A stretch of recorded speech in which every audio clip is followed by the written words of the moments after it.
বুখারী ও মুসলিম শরীফ। হাদিস নম্বর 1। হযরত আবু হুরায়রা রাদিয়াল্লাহু হতে বর্ণিত, হুজুর সাল্লাল্লাহু আলাইহি সাল্লাম ইরশাদ করেন, আল্লাহ তাআলা হযরত আদম আলাইহিস সালামকে তার আদম আলাইহিস সালাম আকৃতিতে সৃষ্টি করেছেন।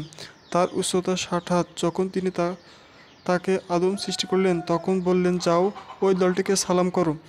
তারা হলেন ফেরেশতাগণের উপবিষ্ট একটি দল। তারা তোমার সালামে কি জবাব দেয় তা মনোযোগ সহকারে শ্রবণ করো, কেননা এটি হবে তোমার এবং তোমার সন্তানদের সালাম ও অভিবাদন। অতঃপর তিনি তাদের নিকট গেলেন এবং আসসালামু আলাইকুম বললেন। জবাবে তারা বললেন, আসসালামু আলাইকা রহমতুল্লাহ। হযরত রাসূল সাল্লাল্লাহু আলাইহি সাল্লাম বললেন, ফেরেশতাগণের প্রত্যুত্তরে রহমতুল্লাহ বাক্যটি বৃদ্ধি করলেন। অতঃপর তিনি আরও বললেন, যত লোক বেহেশতে প্রবেশ করবে তারা সকলে আদম আলাইহিস সালামের আকৃতিতে প্রবেশ করবে এবং তাদের উচ্চতা হবে 60 হাত। এরপর হতে অদ্যাবধি সৃষ্টিকুলের উচ্চতা ক্রমাগত হ্রাস পেতে পেতে বর্তমান অবস্থায় পৌঁছেছে। বুখারী ও মুসলিম শরীফ।